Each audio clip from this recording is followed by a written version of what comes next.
From GMAT Ninja Tutoring here. Today we're going to talk about what to do in that final month before your actual exam.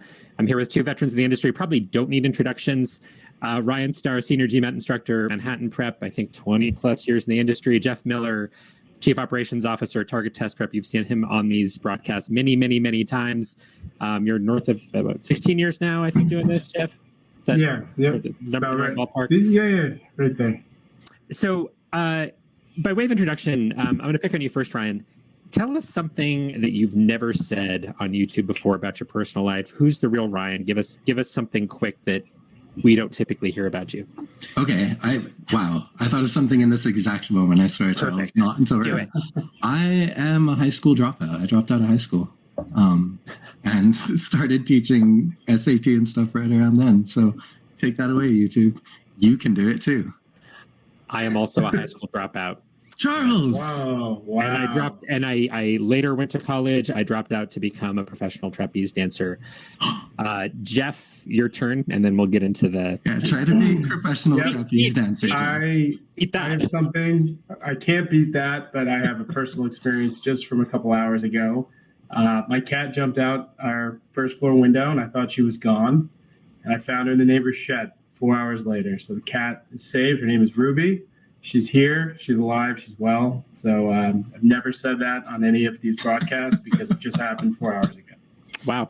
I love it. All right. Most unusual start to one of these panels ever. If you're watching us live at MBA Spotlight, if you have questions, please toss it into the Q&A, not into the chat. If you like somebody else's question, hit the upvote button. We'll try to hit the ones that get the most upvotes. Ask us anything about that last month of prep. I think the way we're going to structure this is I'm going to throw out things that are conventional wisdom, things that we hear test takers say that maybe some people agree with, some people don't. And I want you guys to say what you think of them. So things that we hear all the time about what to do in that last month, last 2 weeks, last week, last couple of days before prep. Let's start with the one that I hear the most frequently, I think, which is, in that last month, I should do as many practice tests as humanly possible in that last month before I take my exam. I see Ryan's brain working. Good, Ryan, take that on first. So to what extent is that good advice, bad advice? What do you think? So, look, there's gonna be some times when it's the right thing to do. And I'd say particularly for people who have like a track record of doing standardized test preparation that way, benefiting from it in that like last month and winning. Or for people who basically only have a month to study and then basically, you probably want to see some practice tests. But for the vast majority of people, no, it's definitely not the right call. There should be practice in the last month and maybe 1 or 2 practice tests, I would say on average is about right. But unless you're meaningfully improving between the practice tests or unless you have, something like a strategy that you want to deliberately employ before you get to the real test, like a new timing strategy you've been thinking about but haven't really actually used on a test yet, that would be what you want to do with practice tests in the last month. And it shouldn't take, a dozen of them to necessarily do that. Basically, you got to have a purpose. Jeff, thoughts on that? I agree. I think, this goes throughout your prep in general. If you're, as I like to call it, the weekend test taker who's doing them every weekend, it's tough. Or even today, I saw someone on one of the forums say, I need more practice tests because I've taken 6 Kaplan and 4 Princeton and all the MBA.com ones. And it's like, well, you don't need more practice tests. That's not the issue. So what people need to understand is practice tests take a lot of mental energy, and if you're doing them too often, you're kind of replacing what you would normally do with just your regular routine of studying. And you also want to, get all the meat off the bone of those practice exams. So when you take one, it's not just on to the next, it's what can I learn from this test? Where are my weaknesses? Because at that point, you've basically built up your skills. So that data is super, super important to analyze. And if you're doing about 1 a week, maybe 5 days at that point, that's good. But if you're just rat-a-tat-tat practice tests, it's going to be trouble. All right. Another one that I hear really, really frequently, the last few days, and there's different variations of this, the last day, the last 2 days, sometimes the last week. Don't do anything. Chill. So don't study at all. Just take it easy. Get your mind right. Ryan, to what extent would you say that's good, bad, indifferent? It works for some people. And one thing I've noticed over my time is there are a lot of times when people punctuate their studying with, say, like a trip or just, a time when they have planned not to study. They come back to it worried they'll be rusty. And a lot of times they come back sharper. And certainly for those people, like, it makes sense to have a couple of days of breathing room going into the test. But in my experience, nobody really adheres to it. Like, you can tell people that, you can try to make the case to them, but I think nerves often will get the best of them and they'll just try to do something anyway. So I tend to try to compromise with that. Like, have them do maybe some light stuff in the day or two leading up to the test, not do nothing so that they, start getting in their heads and nervous. Maybe all my knowledge is crumbling, but not do so much that, to Jeff's point earlier, that they just absolutely fatigue themselves and have nothing left, because all practice is exhausting. Yeah, I love what you're saying there, Ryan, because I think I'm a huge fan of going into the test with your body right. Get as much rest as you can, obviously, get sleep. I mean, a lot of people who are watching this, y'all work too hard, way too hard. And there's sort of this culture of work, study, more is better. And I talk to students all the time who are like, I got a great night's sleep last night. How much sleep did you get? 6 hours. I'm like, you call that a great night's sleep? I mean, there's a mountain of research saying that is not enough for optimal performance. Pretty much doesn't matter who you are. You're just used to it. So I'm a huge fan of take care of your body, get some rest. I think it's an absolutely huge thing. But to your point, Ryan, we see people all the time who feel more anxious if they're not doing anything at all in that last day or two. And maybe the cliche is kind of the thing that we all say all the time, which is, hey, know yourself, know how you work. And if you're self-studying, maybe the best thing for you is to do something, because if you don't, you're going to feel like you're not doing enough. But keep it under control. If you're studying for 6 hours a day before, that's not awesome. So, Jeff? Yeah, no, I agree. I think there's different levels to it. The one thing you don't want to do is decide, 36 hours before your exam, I want to do this super challenging question that always got away from me, and I'm going to figure it out. I'm going to go on GMAT Club, and I'm going to look at all these expert solutions, and I'm going to get in this insane rabbit hole where it's just not good for your psyche, and it's not allowing you to be mentally fresh for the exam. So, yeah, there's different levels. I say go through notes, go through flashcards. The last time I ever took the GMAT as a student, I remember I took a half day of work and then saw Batman, I think it was Batman Begins, the one with Heath Ledger, whichever that one was, by myself. And I was like, that's what I'm going to do, because it was my third time taking the GMAT. You just dated yourself there if you're making Heath Ledger Batman. Is there, Jeff? Yeah, I did. A lot of our viewers were in diapers then, I'm afraid. I certainly did. There's no AI then either. And I probably brought my BlackBerry to the movie theater. So yeah, in any case, but I get it, right? And flashcards and stuff are great because you have them, they're transportable, you've been using them the whole time, it's refreshing you on things. But yeah, don't take a practice exam the day before. Don't do any intense studying, and certainly don't try to learn new topics, because it's not going to stick for the following day's test. Okay, starting to get viewer questions. Should you practice every section every day during the last month? And should the practice questions be a mixed bag of all topics, or is it still better to practice topic-wise? And Chinmay, again, apologies for any mispronunciations. Thank you. Great to see you again. I think this is a couple sessions in a row I've seen you. I really appreciate the questions. So broadening this out a little bit, so how do you balance we have 3 sections on the exam now, all sorts of different subtopics, however you might think about that. How do you recommend balancing those things in that last month? I guess I can take this. Well, ideally in that last month, you're done with like what we call a TTP, the learning phase of your prep.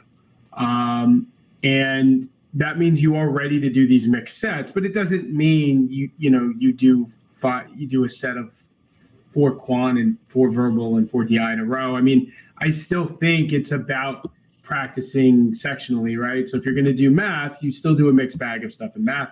Then you do a mixed bag in verbal and a mixed bag in DI. Doesn't mean it has to be done every day. And I think a lot of it comes down to the personal decision of, well, where am I weak at this point and what needs the most attention? So there's not a one size fits all approach. At that point, you should be very in tune to where your weak areas are, where you need the most help, and then you have to kind of adjust according to that. But in general, yes, I wouldn't say do topical learning at that point, but do more mixed sets within those sections. Yeah, I'd largely agree with that. Like, you shouldn't be in the learning phase. There shouldn't be a point in the last month where you're like going back to books and reading up on a topic you never knew before. I think that in doing mixed practice, you sometimes find that you're missing a lot of one type of question or another type of question, or maybe a practice test shows it to you. And there's some scope in the last month to devote a session here and a session there to some like targeted practice on topics within, say, quant or within verbal or DI or whatever. But that's about as like topic specific as you should get in the last month. It should be like practice and problem based, and it should kind of complement the random practice you're doing. In terms of whether you should do every section every day, I'm with Jeff totally. Like, no, don't do quant, verbal, and DI every single day. Do it on a pretty good rotation. I would also say you probably shouldn't be studying every single day of the last month. Like, take a break day at least once a week, if not a little bit more, for that same sharpening that talked about before.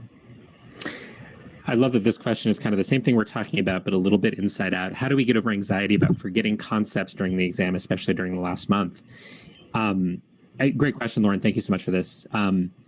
So we can sit here and say, like, yeah, keep your studying balanced over that last month. Make sure you're taking care of your body. Take some breaks. Don't go at it too hard. The learning phase should be over by the time you get into those last 2, 3, 4, 5 weeks. But then what if you're worried you've forgotten things? What do you do about that? What do you do to mitigate that anxiety or make sure that you haven't? Go for it, Jeff. Yeah, well, I have an interesting take on this. I think you need to accept the fact that it's going to happen, right?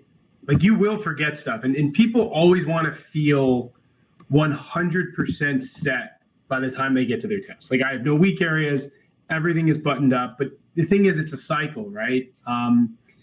When you learn something in week 2 and you have it down, by week 8, the week 2 knowledge is getting pushed back. And yes, we have spaced repetition and notes and review and all this stuff. But ultimately, as in life, things slip through the cracks. It's going to happen. So you have to be prepared on test day to see a question and be like, man, I knew that. And it's just not hitting me right now. And be okay with that feeling and be able to move on and fight the battle and win the war and all that stuff. Because it's just a part of the process. And yeah, you want to be as buttoned up as possible by test day, but don't think that because you forget things here and there, it's going to be a complete failure. So just accept the fact that you're doing everything in your power that you can, and you're going to be as prepared as possible for test day. But these slippages can happen. Right? Yeah, I think that's really solid advice, and I appreciate that take. Because yeah, you shouldn't put that level of pressure on yourself. You may well forget things test day. And the only thing I'd add to it is, even if you forget some random fact from some random topic on test day, it doesn't mean you're totally out of options. A big part of your preparation should have been how to like pivot to a different approach or something like that, or just kind of how to scrappily put a bunch of pieces together from a problem to form something like an educated guess or an answer. So even if your mind goes blank on, a specific topic you see on test day, that doesn't mean you're out of the running on that question. I'd usually say, leave that question behind, bookmark it, come back to it later with fresh eyes, and you might see something you didn't see earlier, especially as other questions kind of jog your memory in other ways. But again, there are just things like basic things you can often do, like testing numbers, right? Like testing answer choices that don't require specialized knowledge of problem types to work. So keep your mind on other options and trust that your improvement in skills in those respects can make up some of those gaps. I love what both of you guys are saying about that. I think the thing I'd add in is I think it's really easy, especially as you're in that learning phase, let's say. So I'll pick on target test prep, where it's like you guys have super comprehensive, we'll pick on quant, right? This mountain of stuff to go learn and get better at, right? There's comprehensiveness in that program. Okay, cool. Well, so you go through that, you put a bunch of hours in, and it's like there's all this stuff to learn. Fair enough. But at the end of the day, the GMAT's not a knowledge test. They're not testing you on your formulas. They're not testing you on recall. Is it really good to get practice on certain math topics? Of course it is. Of course that's fantastic. But it's not fundamentally a knowledge test. There is no math section of the GMAT. It's quantitative reasoning. And you go, well, that's just a pretentious way to say math. And it's like, yeah, kind of yeah, and kind of no. Because what are they really trying to test you on? It's reasoning built on a foundation of fairly basic math. And yes, practice and repetition and learning can make you a lot better at those things without a doubt. But I think that if you're thinking of the test as, hey, there's a whole lot of discrete little things that I might forget, it's not really what the test is. And I think if you're trying to be that much of a perfectionist in your knowledge base, you're kind of missing the point, which is if you're reading carefully, thinking carefully, picking your battles really systematically, you're going to be fine if you forget a few things here or there. And if it's something that is that foundational of the test, Algebra, for example, you're going to get practice. You're not going to forget your algebra. You might forget some fine little number properties thing that doesn't show up very often. No big deal if it shows up. Laugh, say, good job, GMAT, you got me. To Ryan's point, see if you can get it any way, some other way, and mark it, move on, and see if it comes to you later, and don't stress about it. All right. Actually, can I add one thing to that point? Yeah, sure, right. One of the things I do tend to advocate to my students in the last month for that exact reason is more planning practice and not necessarily even just a bunch of doing problems practice. So like looking at a problem and trying to articulate how you would go about it, how you would set it up, why you would set it up that way, what are 2 ways you could set it up and stuff like that. Because it's really like all those skills you talked about, I usually summarize as just problem solving skill that you're trying to get better at that point. That's what's going to help you in those pinches. And I think that's a perfect segue to this question. Chandan, and again, apologies for mispronunciations. Great question here. Majority of the questions you get wrong fall in the category of I knew the concept but failed to properly apply it, misread the question, misread the answer options. How do you improve on that? It's not. And we hear that a lot. I think that, well, first of all, being aware that you're making those errors is important, right? Because if you don't know you're making those errors, then you're never going to be able to fix them. But, we talked about this in the other panel I was in about starting off with untimed practice, because what happens is if you jump into time practice, you are going to make those mistakes ultimately because your knowledge isn't quite there. You're not at a place where you need to be to be able to perform at that level, at that speed. So those things will continue to happen. But as you develop your accuracy and you develop your confidence, right?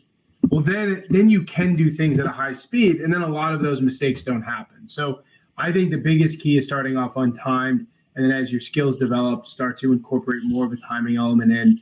And, just be in the moment too. Like there's, we can think of all the excuses in the world, but if you're misreading an answer choice, it's because you're not focused on that moment in time. It's like, when a receiver tries to run for a touchdown before he catches the ball. It's exactly what a lot of these people are doing when they make those types of mistakes. You got to be very focused in the moment on what you're doing in that moment in time.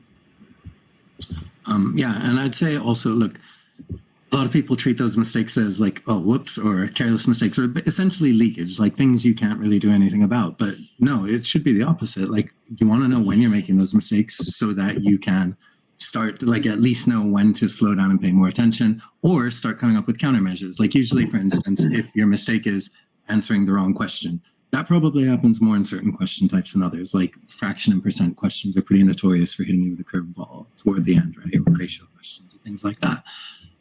If you know it's going to happen there, cool, you know where to slow down. But you also know maybe for those questions that you can start by writing out the question stem, like first thing. If you build a habit around it, scratch work wise, or a ritual around it, one, it's easier to practice deliberately instead of having to constantly remind yourself until it sticks, which is a lot harder to do. And two, it's easier for it to stick because it's an actual activity and not just something you have to think about. Like any physical activity, any measure you can take like that to address some of those issues is worth it. Look for those remedies. Yeah, I think that's where you want to spend your energy in general. And I think Jeff and Ryan both, I think what is underpinning everything you just said is the fact that on an adaptive test like the GMAT, it's those errors on easier questions, whatever easy might mean for you as a test taker, those are the ones that kill you, right? You can miss all the hard stuff you want. The test is trying to find the level of question at which you get roughly half right, half wrong. It's a little more complicated than that, but that's the idea. So if you're taking care of business, getting the things right that you know how to get right, the test is going to get too hard for you at times, and that's wonderful. That's good. When it gets too hard for you, that's good. What you can't have happen is that you make careless errors on things that you can handle. It is so crucial. It's really lame. It's a byproduct of adaptive testing. It's somewhat accidental.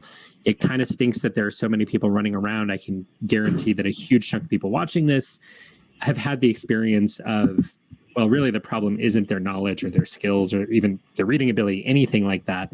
It's their execution on things they already know how to do.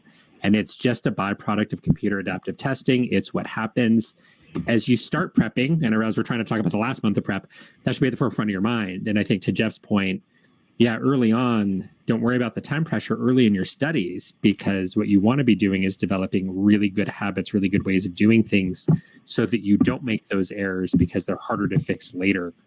And yeah, it stinks. This is just part of the test, but it's really thinking about your process right out of the gate to say, how do I avoid this? So if you're thinking about it in your final month, better late than never. But to Ryan's point, really focus on how can you change those processes in some affirmative way and say, here are the steps I'm going to take every time. I'm going to read the question twice, or whatever it is that works for him, and write notes in a certain way, whatever it might be. Because unfortunately, it's the most important thing you can do for your score. And I wish the test wasn't that way, but it is. Okay. Yeah, and to add just one thing to add, because you brought up a good point. I say it in a different way. I say you need to get the stuff right in your wheelhouse, which is like pretty much another way of what you just said. But another thing that came to mind as you were saying all that, which is super killer for students, is I always tell people, like, the last thing you ever want to do in a question is fumble at the 1 yard line, because that means you've gotten through the question, you know exactly what you need to do to solve it, and you're making one mistake after you've spent the time to get to the end. I'd rather you just not know it within 10 seconds and move on. And that's, yeah, it's killer, because you get it wrong and spend the time to get it wrong. So it's more reiteration of stay focused and don't let things happen at the last second in these questions. Yeah, like if you're going to invest the time, invest fully. Don't, have to measure it at the end, essentially. Don't have to do questions. Do them fully, carefully, systematically, or don't do them, let it go, guess, move on. But halfway is bad. There's other times that kick up your feet and have your margarita. Do it after the game. All right. Starting to get some questions that aren't necessarily specific to the last month, but I think these are things that tend to come up for test takers towards the end. Improving time management, because that might be something that really isn't necessarily at the forefront of your mind, early in your studies. But as you get to the end, you start going, wait a minute, I'm doing practice tests. It feels like the time management's my biggest problem. What are the things that you can do kind of in that last 4 weeks to improve it? I think it's normal that it comes up more toward the end anyway, just because by that point, ideally, if you've been studying well, you're getting harder and harder questions, right? And of course, we know they're not harder in the sense that they're impossible or they're like about harder math. They just take more time. They have more pieces to assemble and all that stuff. And so time management issues make a lot of sense as you're getting better at the test, along with just difficulty answering questions. A couple of things. One, there are like two takes on time management. One we already touched on, right? How to manage your overall section time by knowing where to invest and where to cut questions. That is definitely something you can practice every time you do a random time set in the last month. And the other is essentially knowing which approach is the best approach to take as early on in the problem as possible. If that approach is leaving the problem, cool.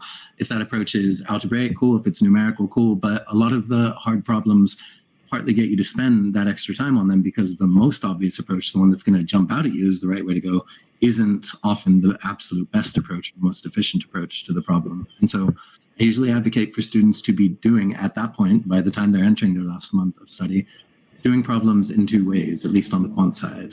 Like, doing them whatever way they do them naturally in the time set, but then when they come back to review, or you go to like GMAT Club and look up explanations, or, to the back of the official guide or whatever, do it a second way. Just like deliberately try to do it that way, because the only way you're going to be able to plan your approach well is if you have a lot of experience using all the approaches, so that you can kind of like look down, see the future of each approach and decide, yeah, this is going to be way better. Jeff? Yeah. I mean, I agree with your first part. I mean, the speed should be organic. So like by the time you're at the end of your prep, if timing is an issue for you, the way that I see things is that probably means that, there's something going on with your knowledge, right? Because part of being fast is recognition and then execution. So you recognize, right? And then you execute. And if either of those are lacking, you're not going to be fast. But then the other point that I definitely agreed with is getting down your strategies for timing, right? So, Ryan had a great point. You need to know you can't spend 10 minutes on a question, even if it's one that you think you should be getting right. And because those are the things that'll crush you on the test. It only takes one or two of those, and all of a sudden it's a whole different ballgame, especially with the way the focus algorithm works. So you have to start to become disciplined and practice those in your practice exams. But as a macro, your timing should be in a pretty good spot without you having to do anything different other than learning and just getting faster at answering these questions. Okay, another thing that's not necessarily exactly a final month issue. What order do you recommend attacking the 3 sections of the GMAT? But again, I think it's one of those things that you probably don't think about until you get really close to your test and start going, wait a minute, I have choices here as I'm doing these practice tests. How might I think about that? I guess I could take that one first. We get that a lot. And my usual response is, hey, it's a personal decision, because there's definitely 2 sides of the coin. Are you the person at the you start a marathon and you want to be the one out in front and then finish, in the back because you're out of steam? Or do you want to, jog and then speed up at the end? Like, it's the same thing with your GMAT. Like, you want to take your strongest topic first because you feel like you can breeze through it. And even since it's your strongest, you'll conserve energy for the end for your weaker topic. Or do you want to have your full energy attributed to your weaker topic at the beginning? So even though you're a little bit more worn out at the end, it's okay because you're then focused on your stronger topics. And I can never answer that question for anyone because I'm not in your brain and I don't know how you work the best. But to Charles' point, practice the different methods, see what works well for you, and understand that honestly, like, I don't know, I doubt there's a negligible difference for most people who change up the sections. Maybe for some, but for others, I feel like it's 6 one way, half a dozen the other. Yeah, I actually agree with that last point. Like, people do and should try it different ways to see what feels more comfortable. Like, practice tests are really good for that. You probably already know what feels most comfortable going into the last month, but at the end of the day, it's just, go there and do your best. I will say that I hear more bad things from students who try to do their hard sections early than from students who try to do their easy sections early. But again, I don't know that necessarily translates to a huge difference in scores or anything. It's just personal feelings and preference. But a lot of people like to take their easier section just as by way of a warm-up. I will say that on test day, if you've not been to the real test before, oftentimes your mind's not in the same place as it is on practice tests, and it can be a welcome thing to have an easy section come first as a warm-up. That's also a call you can make on test day if you've practiced multiple ways and know what each one feels like. You just get to the test and decide from home. And I think we just lost your audio a little bit, Ryan. I don't know if... Yeah. Oh, no. Okay, you're back. You're back. I was just saying it's something you could decide on test day in the end. If you've done the practice tests multiple ways and you know what each way feels like, you can see how you feel on test day and make a call, and that's fine. Yeah, couldn't agree with you guys more. I think bottom line is it's understanding your own psychology, and I realize that that's often a cliche when we talk about GMAT-related topics, where it's kind of the know yourself sort of deal. I personally, I think I said this on a different panel earlier this week, that personally for me, and again, I'm not saying that this is advice for anybody else. For me, I want to get the thing out of the way first that I enjoy the least. That's what helps me focus better on the other 2 sections. As a test taker, I love teaching verbal. I don't love taking it because every verbal section is very similar to every other verbal section. I want it out of the way. Maybe you're like that. You want something out of the way because it exhausts you, because you don't enjoy it, because it's hard. And maybe you're somebody that needs to warm up, and it's just understanding yourself and whether you need to warm up or whether you're better off getting something out of the way. And we are getting some sort of weird beeping in the background there. I don't know if it's on your end, Jeff. I think maybe Jeff's phone is going off. Maybe. Yeah. No. Oh, weird. It's like a weird vibrating sound, and it's coming up in green. Incriminatingly, Jeff. Oh, no. We are in a very fancy studio at GMAT Club headquarters in Kirkland, Washington. I do have air conditioning on. We may or may not be wearing any pants in the GMAT Club headquarters. You can't tell. That's why we're always... okay, this is running off the rails. See people come to YouTube for, Charles. Exactly. Naked truth. Good pun there, Ryan. I like it. Like what you did there. Okay. How much practice should I be doing in the last month? What's the study schedule I should follow? It's funny. We were about half an hour in here, and we haven't actually really addressed this directly. How much practice? And I think the answer to the study schedule is, well, yeah, that's going to depend on what you need. Everyone's study schedule is going to be a little bit different. But I guess, do you guys have any general rules of thumb or ways to think about just volume in that final month? When should people start kind of easing off the accelerator? Should they be hitting it really hard when they're 4 or 5 weeks out? What do you think? I don't think. I mean, I think at that point you're in your practice test phase. As far as I'm concerned, so you're not really learning at this point. I mean, you're tinkering as you take your practice tests. But in between those practice tests, yeah, you should be still doing the amount of prep you were doing leading up to that point.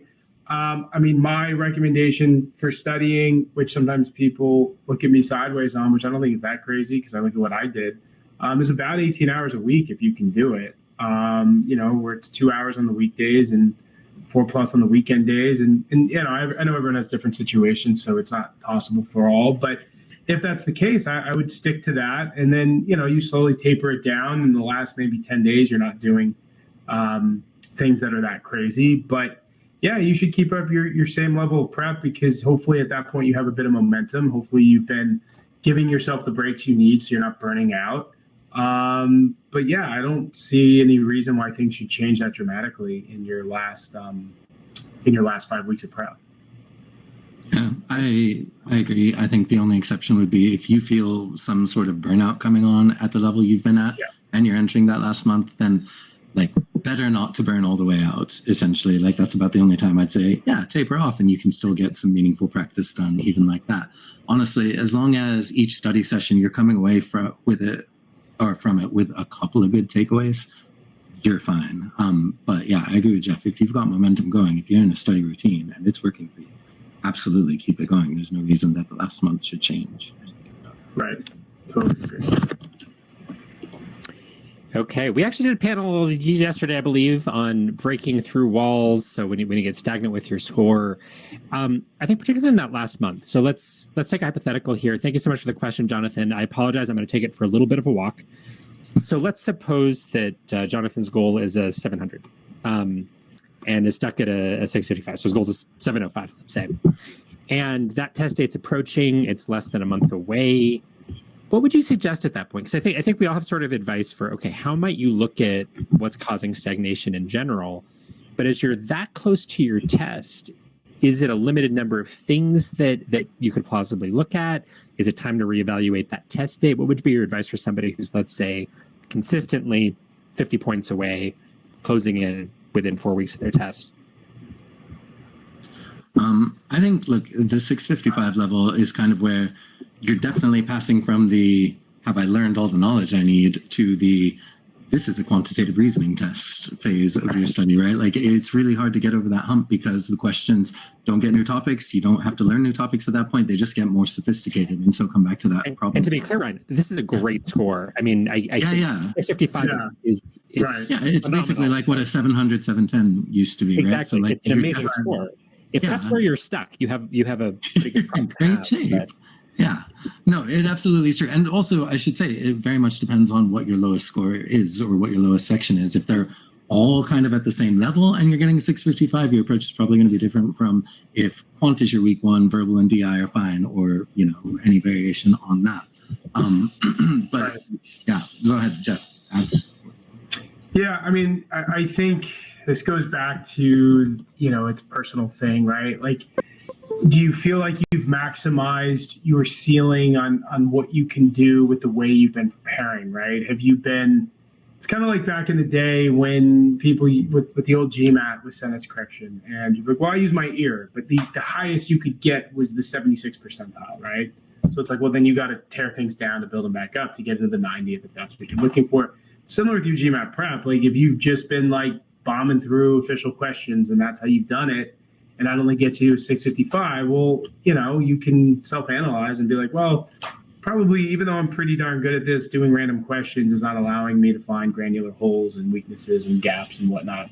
So you got to readjust. That's the only way to do it. I mean, because if you're consistently at that 655, it's not an anxiety thing. It's, it's not a thing where this stuff or you're not performing well on the test. Well, actually, I suppose it could be an anxiety thing. I take that back. If you feel like your knowledge level's higher, but you're only able to get to a 655, maybe that's something to address. But the point is, you got to really look at all angles about what's preventing you. You're almost there, but maybe there's bits and pieces that you need to adjust. to get you over the top. Also, GMAT Club is pretty good for that juncture, right? Because at least you can practice 600 to 605 to 655 level, 655 to 705 level, and target the kind of difficulty of questions you're seeing to try to overcome them. But it probably will require some sort of like adjustment to your approaches or a different approach entirely, that sort of thing. I tend to advocate a lot of like trying to do problems in your head at that point too, at least like 1 or 2 a day, just to get in the exercise of that. Because again, it's the reasoning component usually. And again, if that's a topic that's particularly of interest to anybody, also had that panel on how to overcome those score plateaus. Had 2 really amazing candidates, 2 guys that kind of right around the level that Jonathan, who asked that question, hit, where these guys were around 700 on the old GMAT, kind of got stuck, were studying. One of the guys had studied for about 2 years total, and they broke through, and they had really interesting things to say about, again, I feel like a broken record today, kind of the introspection. And Jeff, I like the phrase of kind of, there might be something you have to tear down and build back up. And these guys kind of said, well, wait a minute, I can't keep doing the same thing. I'm stuck. And I need to be really honest with myself about how I need to kind of tear apart my thought process on, for example, critical reasoning for one of these guys. So, maybe you've only been stuck for a little while and you're going to break through some other way. But for a lot of people, it really is that introspection, that tearing down sometimes and saying, well, there's a weakness here, and maybe it means that my whole process needs to be overhauled. And that's painful. And I'm not saying do that cavalierly, but for some people, that's the road you need to go down. Jeff, you mentioned the A word, anxiety. As you guys probably know, one of the topics I think in GMAT, GRE, EA world that I'm most passionate about, because I don't think we're talking about it a lot more than we were 10 years ago. I still don't think we talk about it quite enough because it's a really tricky thing to get on top of. So using the GMAT Club quiz, performing well untimed, but struggling on the time test, anxiety level, any recommendations on how to handle that? And there's a lot of roads we could go down here. I guess for both of you, maybe what's your one tip for if you're kind of feeling that anxiety as you start getting into more test-like situations? What's the one thing you think is the most important to focus on as that test day approaches? Yeah, I mean, I think as we talked earlier, making sure there's balance in what you're doing leading up to that, and trying to alleviate the pressure that maybe you're putting on yourself to take kind of a more global view of everything. And part of that is starting the process early, right? Making sure that you're not in a position where you're studying for 3 months. You have 3 months until your applications and your GMAT is done, because if that pressure piles on, you're going to feel it. There's no way around it. But the flip side is you say, you know what, I have a year till I need to apply. I'm going to start the process now. So then you can kind of step back and say, wait a minute, it's just a test. I have many opportunities. I'm ready, but if things don't go my way, then no worries. And I've even seen students in the past where they've been so prepared, they've gone in, they've bombed it. And then I'm like, all right, regroup, do whatever. And then they go dark. I don't hear from them, right? And then 2 weeks later, they call me up like, oh, yeah, got it. And this is the old GMAT. And they're like, oh, I got a 760. Yeah? And she's like, yeah, I didn't tell anyone. I just took it. And because they didn't care. They're like, I didn't put any pressure. I did it. My parents didn't know. You didn't know. No one knew. And I felt better. So, yeah, you just got to kind of plan ahead. Try, as difficult it is, to take like kind of an I don't care attitude going into it. And I think those things should really help you. Yeah, totally agree with what Jeff's saying about basically framing it in the right context, right? Like you've got to know the test isn't the end all be all. You can take it again. There are other options, etc. In terms of how to, like, I guess just to come back to something we said earlier, it's also a good time for introspection. If you're able to get through the sections without the time pressure in relatively the same amount of time versus what you're able to do under time pressure, obviously something different's happening in your mind both ways, right? Like it's not a knowledge gap or anything like that. It's just how clear your thought process is when that time yoke is not on your back. But use some introspection there. Like try to deconstruct after you do those problems untimed. What was my thought process? What's actually getting me through these problems? How am I like looking at the problems? How am I like putting questions to myself to move myself through? Just how am I talking myself through those problems? Because that then becomes something you can explicitly try to emulate under time conditions, and should try to. Now, it's not going to be perfect. Anxiety is anxiety, but at least if you go in with a certain script that you know has worked for you before and that you can kind of give yourself and train yourself to follow, in a sense, it's almost a CBT approach to it. It gives you something else to think about besides, will I get this problem right or wrong? Oh my goodness, the time is wearing down on me and everything. It's like, you've got the scripts. That's going to occupy a lot of your mind as long as you practiced it enough and gone. So one of the cool things about kind of now versus 10, 20 years ago, when I don't think we were talking about anxiety enough. I mean, the understanding of how to deal with test anxiety has gotten better. There's still no magic wands, right? I mean, you can go to a test anxiety coach. We actually have a trained sports psychologist who applies that to test taking, all kinds of ways you can reframe that anxiety. So when you start to sit there during the test or a practice test going, and you start to freeze up and you start to tense up, there's ways you can reset yourself, reframe what you're feeling, all sorts of techniques for that. Mindfulness training can help as well. So lots of that stuff out there. If it's something you're curious about, we have a playlist, test anxiety playlist on the GMAT Ninja YouTube channel. You can check that out. I know Target Test Prep, you guys are doing a lot with test anxiety as well. I think it's baked into your program to some extent. So if that is something you're experiencing, please go do some research on it. Reach out to some of us, because it is something that there are plenty of tools for dealing with it. You need to find the tools that work best for you, but there's a lot out there. We are in our last 4 or 5 minutes here. I'm going to toss Allison's question on here just because it's related super briefly here. Yeah, if you're experiencing that 50-point drop, may well be that anxiety is part of the picture. And one of the things that Jeff and Ryan, I think both of you guys have kind of emphasized at various points today is sometimes it is about that process and making sure that you figured out how you're approaching questions and what your mindset's going to be going into it. And it's repeatable and it's consistent. And chances are, if you're experiencing that drop on reading comprehension, you're doing something differently than you were in your practice, right? And it's a question of figuring out what that is. And Ryan and Jeff, if there's anything you want to briefly hit it, and then we'll try to get to one more question here. Just that reading comprehension can feel a little squirrely when you're studying for it, but in your practice, you should make sure you're like putting into your own words why each wrong answer is wrong, exactly what maybe trap answer type it fits into, and why the right answer is right. Like, that's the skill you're trying to build. And it should apply equally well on the GMAT, though I have heard from a lot of people lately that GMAT RC, the actual GMAT RC, has been failing hard. So there may be something just going on there. You might want to practice at a higher level. Yeah, go. Sorry, Jeff. Yeah, I agree. I agree with all that. You just have to be, very aware of what you're doing wrong, where your issues are. Hopefully it's not just based on the content. So you've got to get a way of dealing with RC passages that, regardless of the topic, you have a very structured, almost mathematical way of going about it. And if you can do that, I think a lot of those will start to get even easier as you move forward. All right, last question of the day. And again, not exactly about that last month, but I think very much adjacent. I think it's worth us addressing, at least briefly. How long should I give between retakes, and what should I be doing differently than the first time I gave the test? Obviously, this is when you're kind of resetting. I think usually people want to retake within a month to stay on theme here. But I guess what's your advice in that situation? How long is typical? How do you want people to think about that process of hitting the reset button after a bad test experience before they go back in? Yeah, I've done a lot of videos on this, and we've written an article on this. It's unfortunately, again, it's not, there's no blanket statement of, oh, you need 2 months, you need 3 months. Because let's say you were fully prepared, you went in and just something didn't go the way it needed to. Well, in that case, maybe that bad day just means you take it in 16 days, right? But if you go in and you just felt like you had no business taking the test at that point in time, well, then maybe it's another 2 to 3 months. So it's just more doing self-reflection, seeing why things didn't go the way they went, and seeing if that's a fix, that's a short-term fix, or if it's a longer-term fix.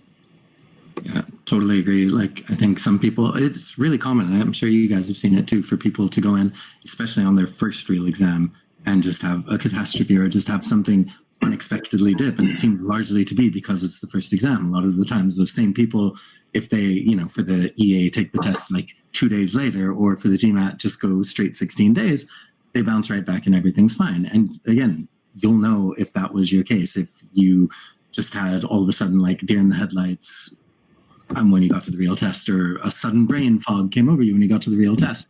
That's likely just to be a first test thing. But if indeed it's just you were looking at the problems, you felt present, you felt like you were there, and you just couldn't get them, they were just like beyond your reach, or something disastrous was going on with timing or something like that, that takes some actual reflection and might take some more time on the rebound for, like, if they're clearly structural things to change. All right. We are hitting the limits of our time. Jeff, Ryan, always fun to do this with you guys. Everybody watching us live, thank you so much. This will be available up here on AirMeet on the MBA Spotlight interface until Sunday. Then we'll have this up on YouTube at some point in the next couple months. Ryan Starr, thank you so much. Ryan Starr, Manhattan Prep, high school dropout, and still amazing. Jeff Miller, savior of cats or preserver of cats. I guess the cat jumped. I don't know if you saved it. We'll say you saved it. You saved the cat. It was a long way. Savior sounds good. I saved her from the mean streets of Staten Island, so she's back. And if Jeff Miller can save your cat, he can save your GMAT. All right, I'm going to stop there. There you go. But well, we're not too far behind. Thank you everybody for watching, and we'll see you next time. Thanks, guys. Thank you.